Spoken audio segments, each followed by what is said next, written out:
केदारनाथ धाम जहां 125 करोड़ रुपए का सोना लूटा गया, वो लुटेरा कौन है? नरेंद्र मोदी के मन में केदारनाथ धाम के प्रति कोई श्रद्धा और सम्मान नहीं है। इसलिए कैसे अमेरिकी संसद में बेटियों पर इन्वेस्ट की जगह इन्वेस्टिगेशन बोलते हैं, नरेंद्र मोदी कहते हैं बेटी बचाओ और बेटी पढ़ाओ। दक्षिण कोरिया में जाकर प्रधानमंत्री नरेंद्र मोदी ने कहा, पहले भारत में जन्म लेने वाले लोग पिछले जन्म का पाप का सजा समझते थे। देश और दुनिया के देशों से आरएसएस ने सुपारी ले रखी है, सुपारी। पता लगाओ ये जमूरा किसका है, किसका है ये जाहिल जमूरा। प्रधानमंत्री पंडित जवाहरलाल नेहरू का स्वागत करने के लिए स्वयं वहां के राष्ट्रपति एयरपोर्ट पर पधारते हैं। दोस्तों नमस्कार, मैं हूं भूपेंद्र रावत और आज मैं आपके साथ बात करने चाह रहा हूं बहुत गंभीरता के साथ। जिस तरीके से हमारे देश के प्रधानमंत्री माननीय नरेंद्र मोदी जी अमेरिका की संसद में संबोधित करते हुए बेटी के जासूसी की बात करते हैं, ऐसी बात पर जो मुझे लगता है व्यक्तिगत तौर पर कि देश और दुनिया में अमेरिका में भारत की नाक कटवाई गई। ये पहला मामला नहीं है जब बेटी के जांच के मामले को लेकर नरेंद्र मोदी जी की बात आई हो। ये मसला है नरेंद्र मोदी जी के मन की बात का। टेलीप्रॉम्प्टर पर क्या लिखा हुआ है ये मसला नहीं है। जैसे उन्होंने अमेरिका जाने से पहले मन की बात में बिल्कुल जिक्र नहीं किया हमारे देश के एक राज्य मणिपुर, जहां एक समुदाय दूसरे समुदाय की जान लेने के लिए दल बल के साथ मैं हथियारों के निकल लाता। अगर सेना बीच में नहीं आती तो इम्फाल घाटी से बहुत बड़ी संख्या में पहाड़ियों पर दूसरी जाति के लोगों की हत्या करने के लिए एक बड़ा समूह आगे बढ़ चुका था। लेकिन प्रधानमंत्री नरेंद्र मोदी जी के मन में इसके प्रति कोई जगह नहीं थी, इसलिए उन्होंने मन की बात पे कोई जिक्र नहीं किया। हमारे देश में 10वीं शताब्दी का जिक्र कर रहा हूं, सोमनाथ मंदिर को अफगानिस्तान से आए हुए महमूद गजनबी ने लूटा। लेकिन आज आजादी के 75वें वर्षगांठ पर केदारनाथ धाम जहां 125 करोड़ रुपए का सोना लूटा गया, वो लुटेरा कौन है? केदारनाथ धाम का 125 करोड़ रुपए के सोने का लुटेरा नरेंद्र मोदी और पुष्कर धामी। ये बताएं कि वह लुटेरा कौन है जिन्होंने केदारनाथ धाम से 125 करोड़ रुपए का सोना लूटा। नरेंद्र मोदी के मन में केदारनाथ धाम के प्रति कोई श्रद्धा और सम्मान नहीं है, इसलिए इस पर कोई शब्द नहीं कहा।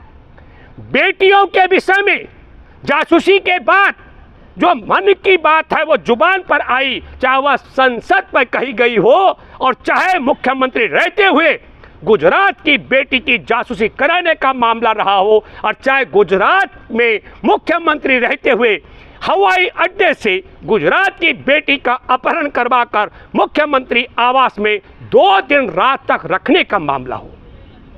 इससे पहले भी कई लोग गोदी मीडिया में बैठे और दूसरा अंधभक्त कहते हैं कि प्रधानमंत्री जी की जुबान चल जाती है, जुबान स्लिप हो जाती है। प्रजापिता ब्रह्मा कुमारियों के कार्यक्रम था बेटी बचाओ बेटी पढ़ाओ का। प्रधानमंत्री नरेंद्र मोदी वहां भी जिस तरीके से अमेरिकी संसद में बेटियों पर इन्वेस्ट की जगह इन्वेस्टिगेशन बोलते हैं, ठीक उसी तरीके से प्रजापिता ब्रह्मा कुमारियों के कार्यक्रम में बेटी पढ़ाओ बेटी बचाओ कार्यक्रम में नरेंद्र मोदी कहते हैं बेटी बचाओ और बेटी पढ़ाओ। नियत देखिए इस व्यक्ति की, मणिपुर के मामले में साइलेंट। 125 करोड़ रुपए का सोना जो चोरी हो गया केदारनाथ धाम से बड़े षड्यंत्र के तहत, उस पर मौन। जिस दिन मन की बात की उस दिन हमारे देश में गलवान घाटी के 20 जवानों की शहादत की बरसी का भी 3रा साल था, उस पर भी मौन। लेकिन उनको जो बोलना होता है, इसलिए मैं कहना चाहता हूं आपके माध्यम से, मैं एक बहुत आपको बताता हूं, मई 2015 का जिक्र करता हूं। दक्षिण कोरिया में जाकर प्रधानमंत्री नरेंद्र मोदी ने कहा, पहले भारत में जन्म लेने वाले लोग पिछले जन्म का पाप का सजा समझते थे। तो मैं आपके माध्यम से देश के 140 करोड़ आबादी को ये आह्वान करता हूं कि हमारे देश में जिस तरीके से प्रधानमंत्री नरेंद्र मोदी ने दक्षिण कोरिया में जाकर यह कहा कि भारत में, हिंदुस्तान में जन्म लेना पिछले जन्मों के पापों का दंड था, और अब अमेरिकी संसद में जिस तरीके से एक बेटी की जासूसी, बच्ची की जासूसी से पूरे परिवार की जासूसी कराई जा सकती है, ये नाक कटाने का काम किया, जो देश को अपमानित करने का काम किया। पहली बात तो मैं ये मानता हूं, 140 करोड़ आबादी में नरेंद्र मोदी बताए देश को कि नरेंद्र मोदी के अलावा और वो देश का कौन गद्दार है जिसको 2014 से पहले देश में जन्म लेने पर शर्म महसूस होती थी, उनकी सूची सार्वजनिक करे। और क्या देशवासियों से मैं अपील करता हूं, हमारे देश में और देश में भाजपा और आरएसएस के एक एक नेता से, जो नेता हमारे देश में 2014 से पहले जो जन्मे होंगे, 2014 के बाद जो जन्म लिया होगा, वह बच्चा 1 घंटे से लेकर 9 महीने 9 साल का होगा। तो उस बच्चे की बात मैं नहीं कर रहा हूं, लेकिन 2014 तक जन्मे नरेंद्र मोदी भारत में जन्म लेने को पिछले जन्म का पापों की सजा मानते हैं। नरेंद्र मोदी सार्वजनिक करें कि संघ और भाजपा में और ऐसे कितने गद्दार हैं जो भारत में जन्म लेना पिछले जन्म का पाप समझते हैं।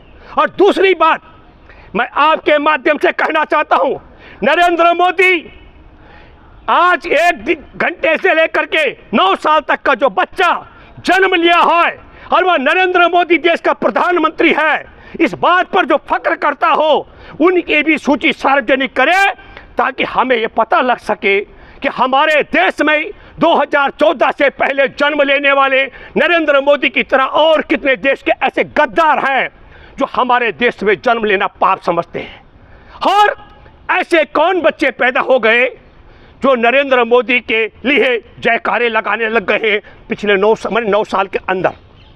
मैं आपके माध्यम से ये बात इसलिए भी कहना चाहता हूं, देश और दुनिया के देशों से आरएसएस ने सुपारी ले रखी है। सुपारी हमारे देश में महिला विरोधी, अनपढ़, जाहिल आदमी को प्रधानमंत्री बना करके हमारे देश की 140 करोड़ की आबादी और देश की नाक कटवाने के लिए सुपारी ले रखी है। अन्यथा क्या कारण हो सकता है कि ऐसे आधुनिक युग में हमारे देश में एक ऐसा व्यक्ति प्रधानमंत्री की कुर्सी पर बिठाया गया जो इन्वेस्टिगेशन पढ़ता हो, बेटी पढ़ाओ को बेटी पढ़ाओ बोल देता हो, विदेश में जा करके जिसे यह शर्म नहीं आती हो, कहता हो हिंदुस्तान में जन्म लेना पाप माना जाता था।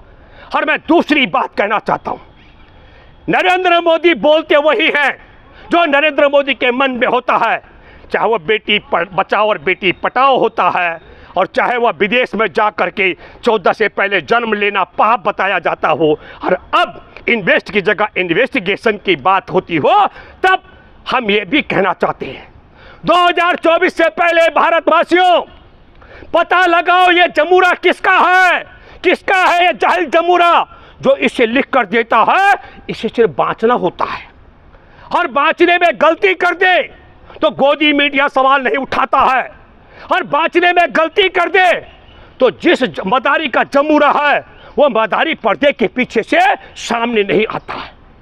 और दूसरी बात, संघ को भी साफ करना चाहिए, संघ ने हमारे देश का अपमानित कराने के लिए ऐसे व्यक्ति को जो देश और दुनिया में, देश के अंदर भी और देश के बाहर भी नाक कटवा रहा है और प्रचार किया जा रहा है कि विश्व गुरु बन गया।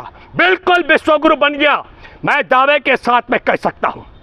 इस व्यक्ति के मन में जो होता है ये मौन है, और मैं आपको बताता हूं मणिपुर का 2024 के चुनाव का एजेंडा, मैतेई समुदाय में हिंदू और दलित और मुसलमान भी हैं उसमें, और हिंदुओं में कई जातियां हैं, जहां तक मैं जानता हूं, मेरे पास पुख्ता रिपोर्ट है, मणिपुर में कुकी, उसको बोलते हैं यूनाइटेड कुकी लिबरेशन फ्रंट, जो उनका उग्रवादी संगठन है, उसके साथ भी भाजपा के तालमेल। उसके नेता ने तो कहा ही है, राम माधव से लेकर के और हिमंता बिस्वा शर्मा पर कहा कि इन्होंने हमारे साथ में सौदेबाजी की थी। और यहाँ मेतेई समुदाय को भी पुलिस हथियार दे रही है। इसलिए मैं कहना चाहता हूँ देशवासियों और विपक्ष से भी कहता हूँ, 2024 से पहले ये कुकी उग्रवादियों के हाथों मेतेई समुदाय के लोगों की हत्या करवाएंगे और फिर देश भर में छाती पीटने वाले हैं कि देखो इन ईसाइयों ने मेतेई समुदाय में शामिल मुसलमानों को मार दिया, हिंदुओं को मार दिया, दलितों को मार दिया। ये प्रचार प्रसार ये करने वाले हैं। इसलिए मैं ये कहना चाहता हूँ, ये आरोप नहीं है, क्या कारण है कि देश की केंद्र और राज्य सरकार, डबल इंजन की सरकार इस युद्ध को नहीं रोक पा रही है।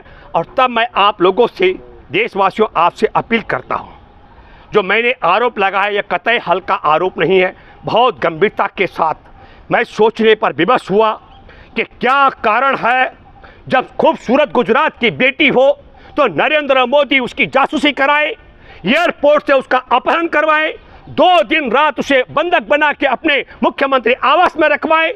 जब बेटी पढ़ाओ बेटी बचाओ का कार्यक्रम प्रजापिता ब्रह्मा कुमारी का हो, वहां अपील करे कि बेटी बचाओ और बेटी पढ़ाओ। और जब अमेरिकी संसद में कुछ बोलना हो बेटियों की तरक्की के लिए, तो वहां बेटी पर इन्वेस्ट करने की बजाय इन्वेस्टिगेशन की बात करें, जासूसी की बात करें। हम बेटियों पर इन्वेस्ट करें, बेटियों को जासूसी नहीं करें। ये मैं आपसे कहना चाहता हूं। मैं व्यक्तिगत तौर पर बहुत व्यथा के साथ ये कहना चाहता हूं कि नरेंद्र मोदी जैसे जाहिल व्यक्ति को प्रधानमंत्री की कुर्सी पर बिठा करके आरएसएस ने देश और दुनिया में देश के लोगों की नाक कटवा दी है। और इस जमहूरियत का वह मदारी कौन है जिसने इसे कुर्सी पर बिठा रखा है? ये ड्यूटी आपकी बनती है देशवासियों। 2024 से पहले इस तय तक आपको जाना पड़ेगा। तमाम मीडिया चैनल कह रहे हैं कि मोदी जी के जाने से बहुत फर्क पड़ा, वहाँ मोदी मोदी हो रही है, देश का नाम रोशन हो गया है। देखिए बिल्कुल आपने जो कहा, 1949 में और 1961 में आपको तुलना करनी चाहिए प्यारे देशवासियों। जब भारत को आधुनिक युग की तरफ ले जाने वाले शिक्षित देश के आज़ादी के नायक पंडित जवाहरलाल नेहरू प्रधानमंत्री अमेरिका जाते हैं, तो दोनों बार हवाई अड्डे पर आधुनिक युग की तरफ देश को ले जाने वाले प्रधानमंत्री पंडित जवाहरलाल नेहरू का स्वागत करने के लिए स्वयं वहाँ के राष्ट्रपति एयरपोर्ट पर पधारते हैं। और जब हमारे देश में मदारी का अनपढ़ जमूरा, आरएसएस का देश और दुनिया में नाक कटाने वाला और देश को मूर्ति काल की तरफ ले जाने वाला, यह बड़ी मूर्ति और वह बड़ी मूर्ति, जब मूर्ति काल की तरफ 10,000 साल पीछे ले जाने वाला, जब प्रधानमंत्री की कुर्सी पर बैठ के प्रधानमंत्री की हैसियत से अमेरिका जाता है, तो यकीनी तौर पर मैं जो शब्द बोलूं, राजनेता तो छोड़िए, एक भी इज्जतदार अमेरिकी नागरिक एयरपोर्ट पर मोदी को लेने नहीं आया, व्हाइट हाउस में जा करके, क्योंकि प्रधानमंत्री है, अमेरिका को व्यापार करना है, अमेरिका व्यापारिक देश है, उसे अपना कारोबार बढ़ाना है। वहाँ पर राष्ट्रपति और अमेरिका की प्रथम महिला जब खड़ी हुई तो मोदी जी बोले बहुत बड़ा सम्मान है।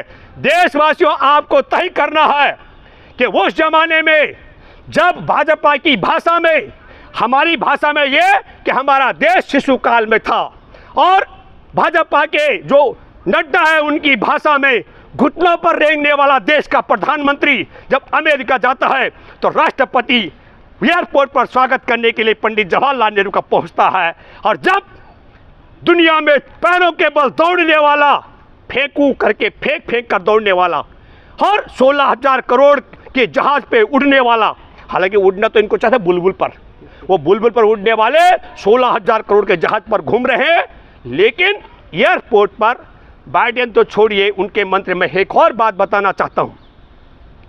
हाउडी मोदी कार्यक्रम क्या था?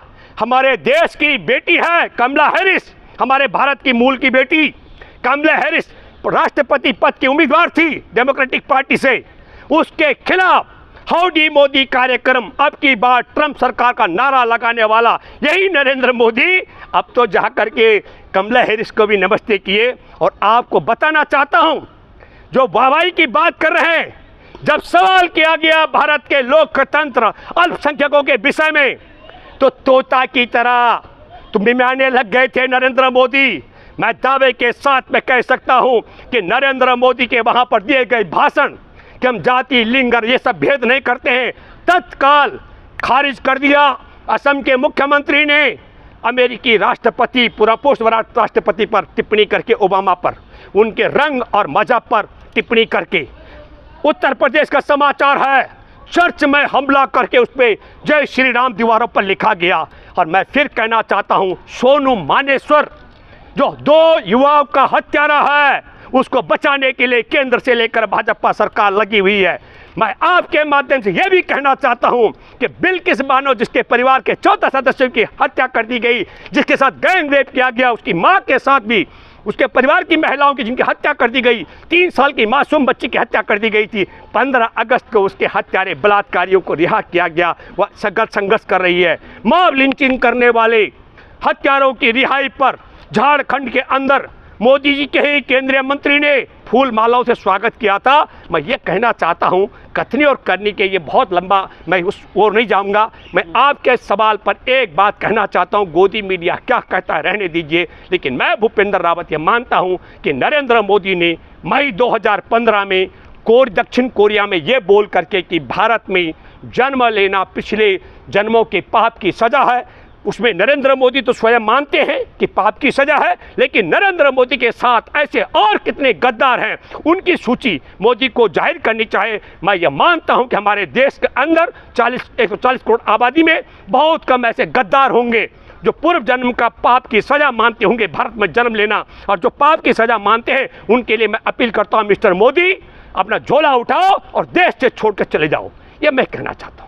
तो मैं ये कहता हूँ कि गोदी मीडिया जो मर्जी चलाए, लेकिन कम से कम इस सच्चाई को आप इतना दूर तक चलाएं कि एक ये मणिपुर में गृह युद्ध करा करके 2024 के चुनाव के बिसात बिठा रहे हैं, और दूसरे जमुरा जो बिठा रखा है उसका मदारी कौन है, और आरएसएस ने दुनिया के किन किन देशों से हमारे देश और देशवासियों की नाक कटाने की सुपारी ले रखी है। इसकी तह तक जाने के लिए 2024 का चुनाव इनको हराना बहुत ज़रूरी है। धन्यवाद।